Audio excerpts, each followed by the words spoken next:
Welcome back to Podsauce. I'm so excited we have someone in-house. It's a real person. It's like real people coming into our living room. But we have Jade Watson, founder of SickBird Productions, host of Rich Friends.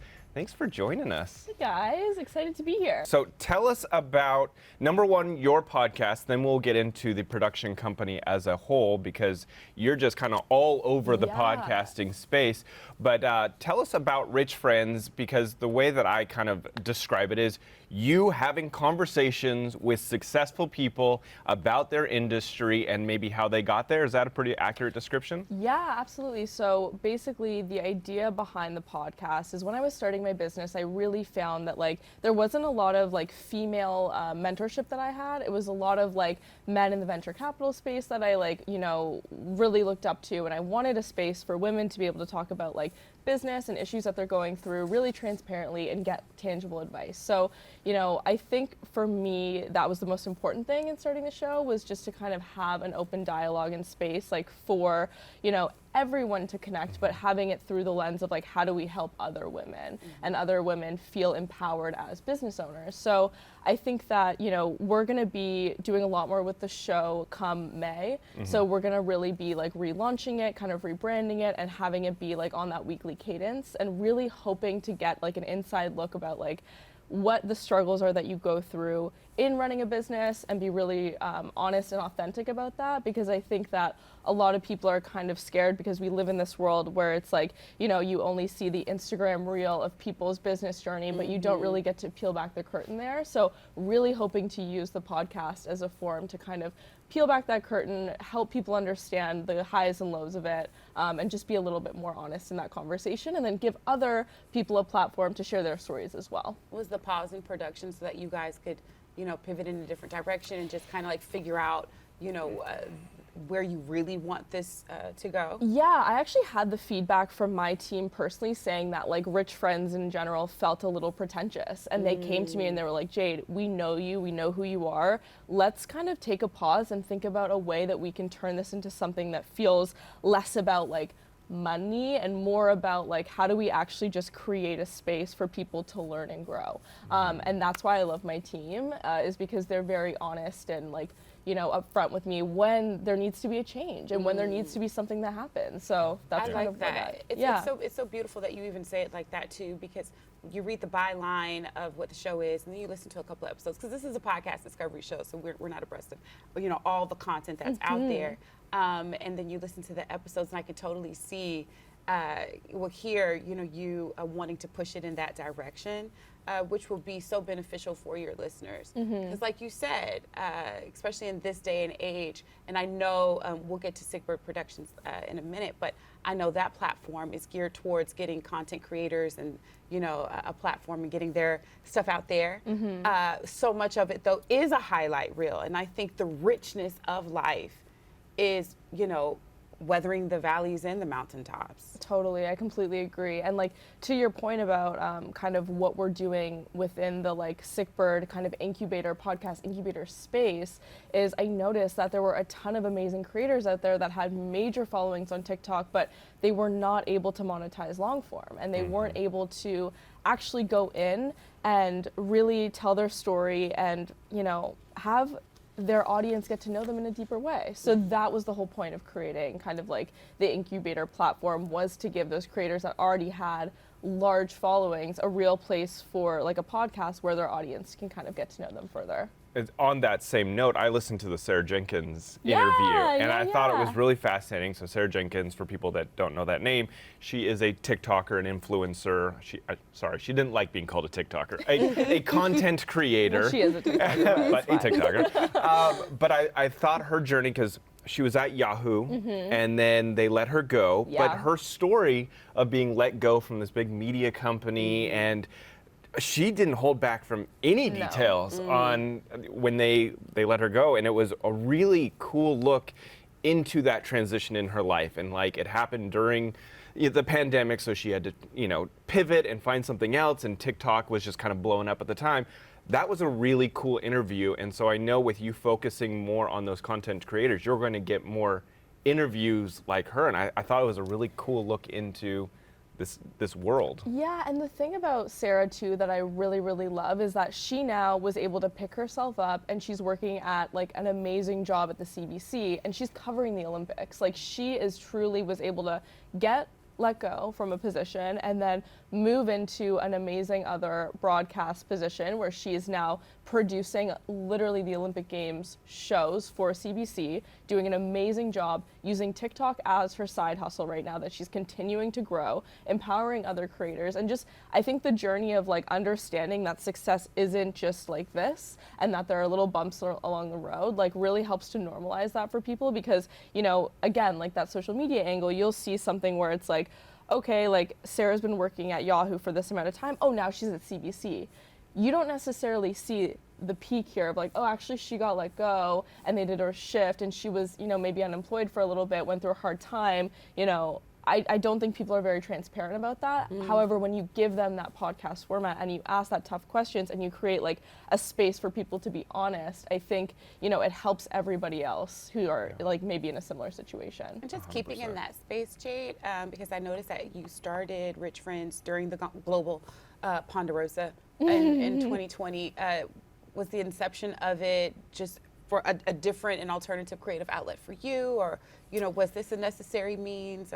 If you're comfortable. No, absolutely. So basically, the reason why I started it at all is because I just believe that from a high level, like conversations like this and conversations with people that you admire in the industry it's a great window to the world and like helps you kind of like understand like different perspectives. And I think in the business that we're in of creating content, I think being more than like a one-dimensional human being just makes your art better. And so that's really kind of where it came from, is like, okay, as someone who's leading a media team and like a production company, how do I continue to talk to other creators and other business owners and just continue to, you know, get better at my craft? Because if I think for me, if I just stay within my own little bubble and my own little kind of, you know, my thought patterns, and that just kind of is stagnant, it gets really stale, and then you become a person who's just constantly in the same thought loop. And I think that that's a really poor way to live, and it's a really poor way to make art.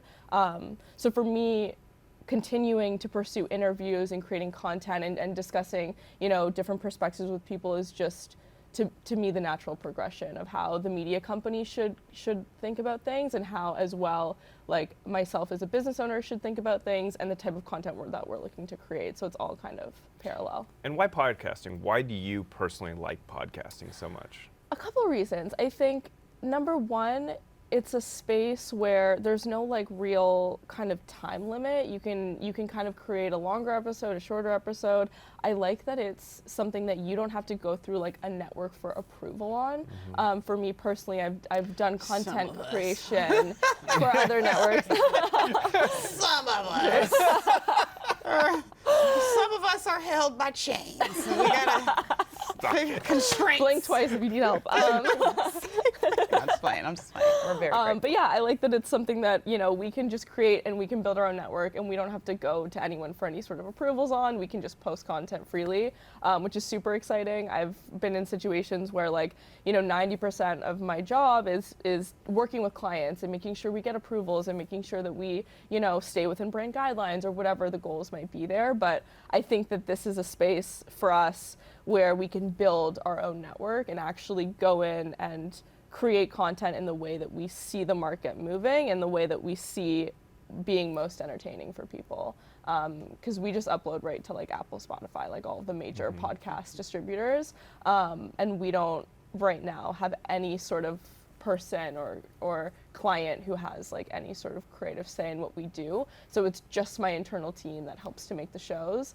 And we have a lot of fun doing it. SickBird Productions, the content that you guys are going to be putting out through that platform, will it be curated by the TikTok creators themselves, or, you know, is it kind of going to be like, oh, we want to get into true crime, so let's just find someone who's really popular in the TikTok space to kind of like host? Will they be placed? Like, what does that look like? Yeah, so the way it works for us is we actually go, you know, creator first. So number one, before anything else, like, do we think this person is interesting? Do we like what they have to say? Do we like the way that they engage with their fans, engage with their audience? And if the answer is yes, like, we'll sometimes go directly to those creators, send them a message, say, hey, this is who we are, we like what you're doing, have you ever considered podcasting? And that's worked out really, really well. We get on in introduction calls, and then from there we move into development. And so we iron out, okay, what's the show going to be? Who's your target audience? What's like a natural fit for you? And these people are creative. So like a lot of the time they have great ideas. They come in really polished.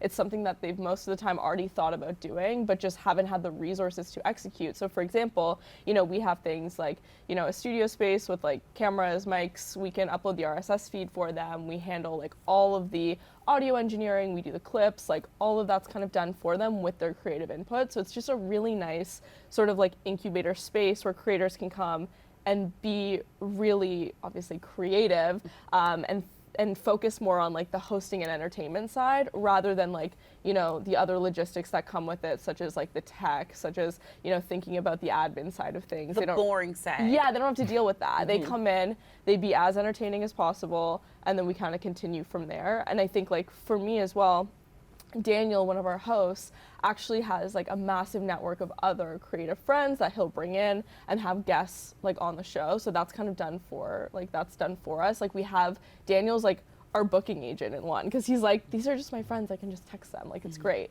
So that's helped to grow the shows. And then Kira and Griff are like petty crimes, true crime podcasts. They're just like fast, like they're old friends, so they come in and banter, and it's just natural and it fits and it flows. And they've had like audience members write in to help like inspire topics. So it just really is something that can be, you know, kind of just like a full circle, like serving. One-stop shop. Yeah, exactly. So social media doesn't always translate into podcast downloads. Yes. TikTok So glad you said following doesn't always, just because someone has 1 million followers on TikTok doesn't mean they're going to get 1 million downloads. How are you navigating trying to combine TikTokers and podcasting? Yeah, That's good. No, you're absolutely right. It 100% doesn't. I think somebody that watches a TikToker for their dancing isn't going to want to hear them talk for an hour. That's just not really going to translate. I think that, you know, the TikTok creators that we work with are really funny. They can carry a conversation. A lot of them are actually a bit older, so they've been in the entertainment space for a little bit longer, and they understand what it's like to have a day job. They understand the hustle. They understand kind of like, you know, you need to be on time for things. You need to follow up with us. Like, they're very, very good on the logistics end. They're not just someone who kind of fell into this space and have seen like fast success. They're people who have like been working in entertainment, working in acting, working in stand-up, working in the comedy scene for years, and they've actually just been like, TikTok is another medium for them to grow, and they found fast success because of 5-10 previous years of hustle. So it's not these like, we're not really working with the like younger kind of TikTokers that have seen fast success based on like lip syncing and dancing. We're working with more of the like comedian actors, people who have a voice and like something to say. Will the voices on your podcast and your production space be diversified? I know you like to focus on women, which is a beautiful thing.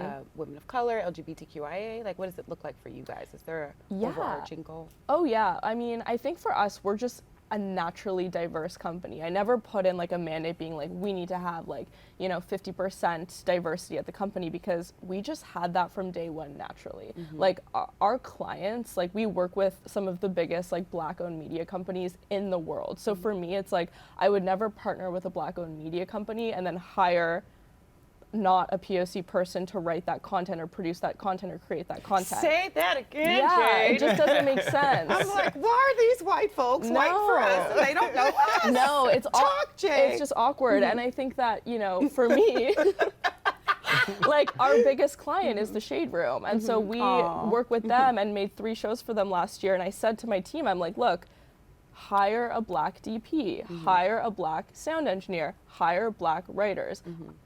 A universal goal across the company is that we don't have any person who's not a person of color writing for another person of color on screen. Universally, that is never going to happen, because there's just nuance to it, right? Yeah. Like, and you can't do that. It's not a good way to grow. There's a few we'll let through the crack, you know, like Mark Wahlberg can slide through the crack. there's a few that's invited to the cookout. You know what I mean?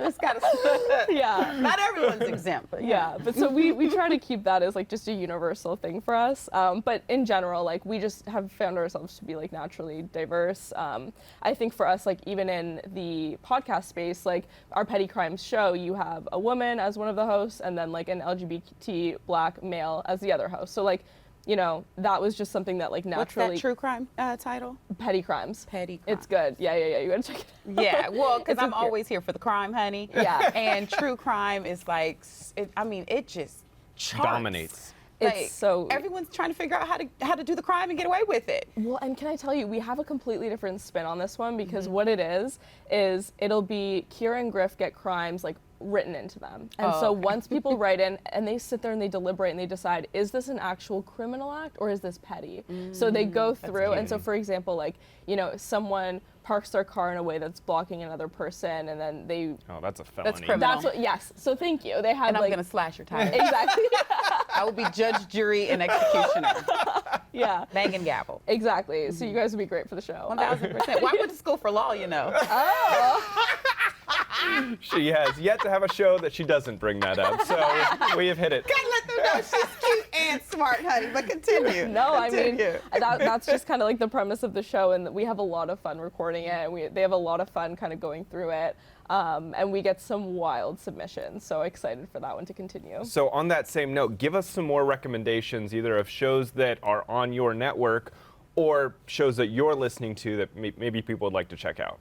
Yeah, I mean, for me, another show on our network is a podcast called Rebranding, which covers like a ton of different TikTok stars. And we go into like longer form interviews with them, how they started their careers, you know, what they're looking to do in the future, how they're gonna like stay relevant in this business, kind of how people are feeling like mental health wise within the industry. So that's really kind of good and exciting show that I would say I'm super proud of. It's pretty funny and light and entertaining. Obviously, like, you know, I'm a fan of like New York Times, The Daily, just because I like to, you know, have that quick bite-sized information like about the world. So that's one that I'm a really big fan of, and I like what they're doing in terms of like the journalistic work there. I think is really admirable. Between those two, those are kind of like the ones that I would recommend. Jade, this has been awesome. Thank you so much for coming in and joining us. Yeah. And for anyone who wants to check out, obviously, any of her shows, we're going to go ahead and put up a link on podsauce.com to, obviously, Rich Friends, but then We'll wait for the second rendition of it. When Yes. you'll I'll let us send it know. off. Yeah, Yeah. you'll let us know. May. We'll put up a link to Petty Crimes because it Yeah. just feels right. it feels right. It just feels right.